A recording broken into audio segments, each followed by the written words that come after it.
You mentioned the U.S. versus Mexican War. What did you come up with about that? Yeah, man, that's a huge conspiracy. I would argue one of the first false flags in our nation's history. Hmm. Being of Mexican American descent, I naturally wanted to know the history, and I wasn't satisfied with the high school history version of it. When you go to school, it's kind of, how do I say it? It's kind of fucking sugar coated, and a lot of people don't even realize it was a war because of how history has been revisioned and rewritten. And it was a fucking war. Let's make no mistake about it. But when you read about it in through your high school history textbooks, it's like, um through the Guadalupe Hidalgo, the Treaty of Guadalupe Hidalgo, Mexico sold its land to the US of A.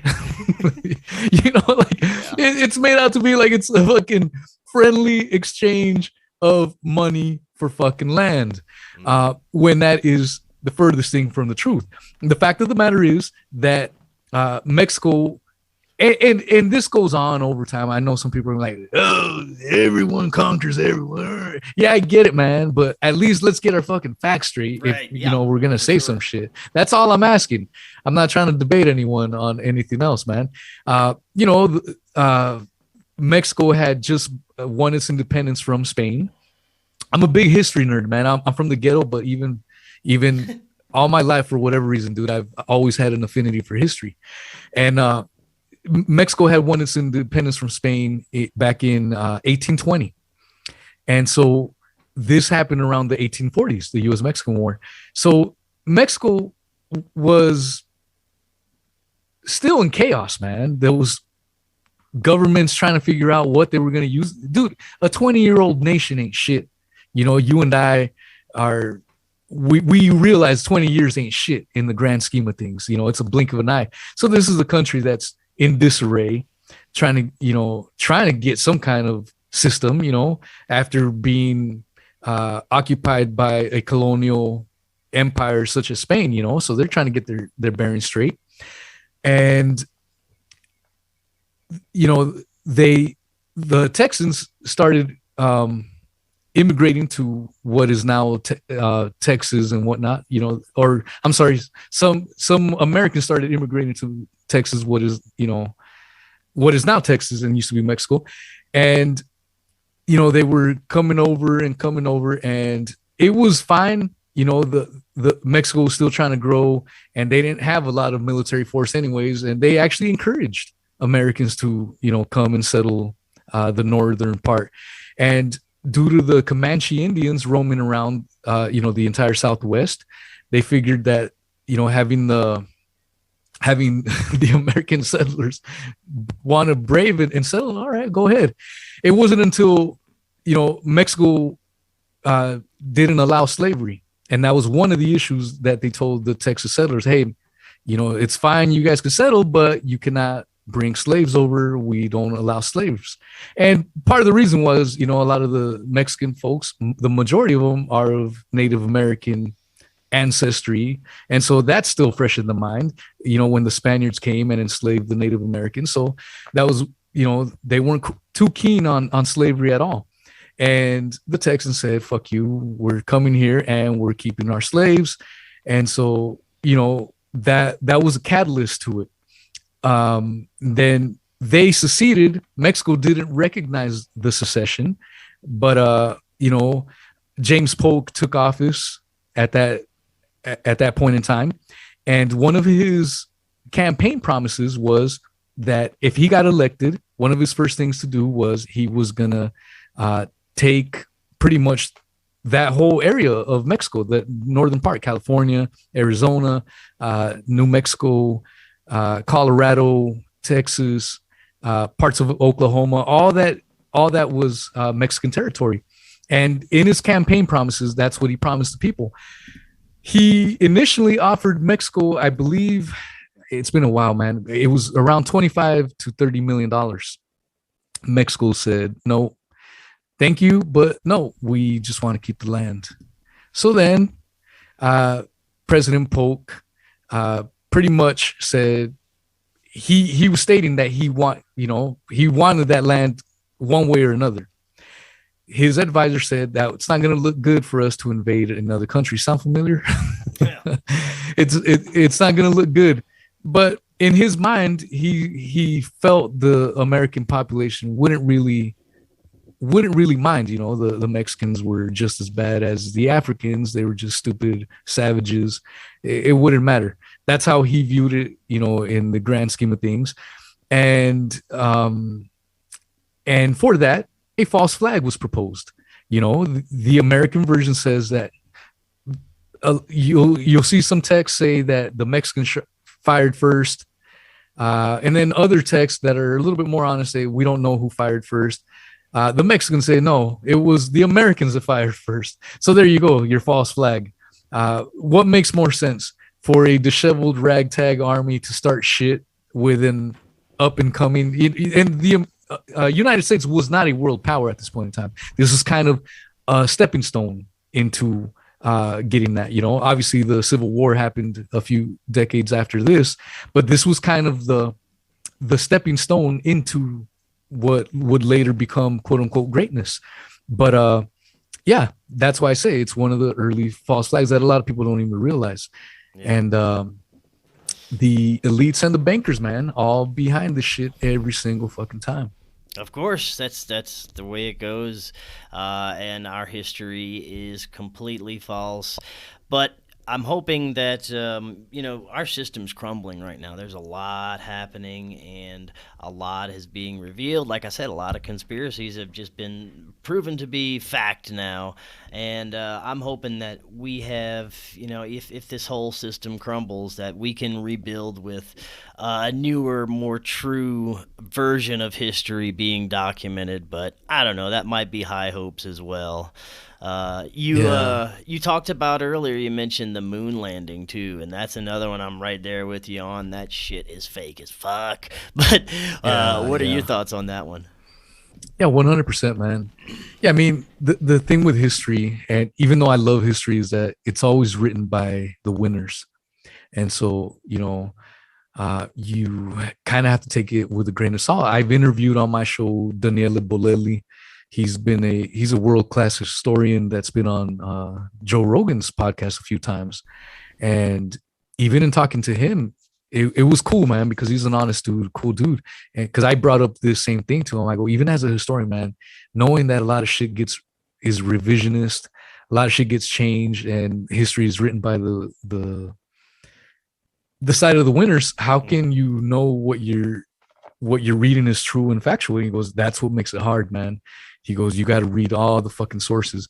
And I've come to the conclusion, probably one of the few histories that we have that is pretty close to being 100% would probably be the history of the Mongols, the Mongolian Empire with Chinggis Khan.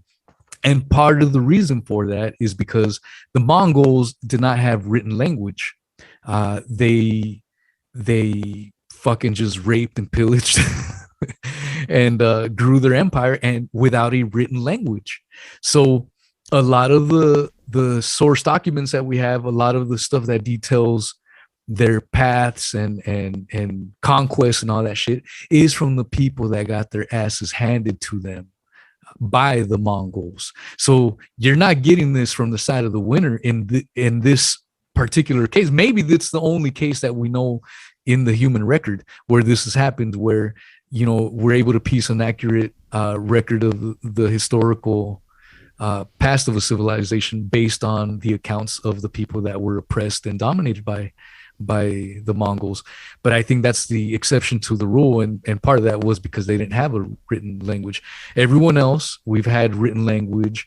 And just like in George Orwell's 1984, man, you slowly start chipping away at the narrative to a point where the story is completely fucking different. That's why I gave you the whole thing with the U.S.-Mexican War, man. It's called the U.S.-Mexican War, but it's now, you look it up, it's called the Treaty of Guadalupe Hidalgo, which on its face looks like it was just a friendly exchange of money for land when it was far more worse. And that's just some of that Orwellian bullshit going on where history is being changed, man. But yeah, uh, to the moon landing. Sorry, man. I'm a rambling fiend, dude. I've Yo, you're done good. 10.5 hour podcasts, dude. I've done a couple Wow. of 8 hour podcasts, Jesus, man. but yeah, man, they're fun. So if you guys are into that long format, I'm definitely your dude for that shit. But when it comes to the moon landing, again, I believe the official NASA bullshit. You know, huge fan. I used to be a giant fan of science, man, until this COVID shit, and I started realizing that. And I knew it before then, before COVID as well, because I was already going into conspiracies, but I didn't realize how much of a cartel the whole science industry is, man. There's still a lot of good science, no question, but a lot of this fucking science gets fucked with, and big pharma gets involved, and these big lobbyists and corporations get their fucking greasy ass fingers in there, and they can make fucking science narratives for whatever they you want. You know, hey, I'm making a soda soft drink, and I need you to give me a good health label. Oh yeah, yeah. How much are you gonna pay? You know, and they'll write you a scientific paper on why soft drinks are actually healthy for you. And you see it all the fucking time. I'm not making this shit up. So when it comes to the moon landing, I I started to have I was kind of 50-50, especially after I went to Cocoa Beach in Florida, Yeah, where I they remember have going there. the yeah, dude, where they have the fucking rover right there on display. And I remember going with my wife and kids, and I'm looking at this shit. This was a few years ago. I can't remember when, but I went and I checked out this fucking rover, and I'm like, this flimsy ass fucking thing carried people onto the fucking moon, and then somehow propelled off of the. And I looked at that shit, and that's what made me about 50-50, you know, maybe 60-40, somewhere in that range, you know what I mean? I still wasn't 100% swayed. What did it for me, what finally made me say, you know what, fuck the moon landing, it was all bullshit, was hearing it from the horse's mouth, Neil deGrasse Tyson himself. This is a quote unquote world class astrophysicist, and and I covered that on one of my podcast shows. I think it was about the Operation Paperclip, and I even played Neil deGrasse's clip saying this. But Neil deGrasse Tyson was talking to this lunar rock scientist or whatever, and he had his co-host Chuck Nice, the comedian, there, and they were making fun of people, you know, moon landing deniers. Oh yeah, they're so stupid. And Chuck Nice, the comedian's like, yeah, they're so stupid because we could just, if we wanted to, we could just go to the moon tomorrow. And Neil deGrasse Tyson says, no. At once upon a time we could, but we no longer have the technology to do so. And the comedian's like, shut the fuck up, you know, like you're pulling my leg. And Neil deGrasse, no, we don't have the technology in 2022 to do that. And hearing it from his mouth, and even the lunar rock scientist that they had, she's like, he's right. We don't have the technology to get past the Van Allen radiation belts and all that shit. That's when I was like, yeah. So I'm supposed to believe that in these dinosaur fucking capsules from the 60s, that we figured out how to get past the Van Allen radiation belts. But in 2022, we couldn't reverse engineer any of that shit or make something even better. And we see time and time and again that technology only gets better and cheaper, because one of the stuff that the pro landing people will say is, oh, well, it's just too expensive. Bull fucking shit. Shit gets cheaper, man. Look at your flat screen TVs. You can fuck.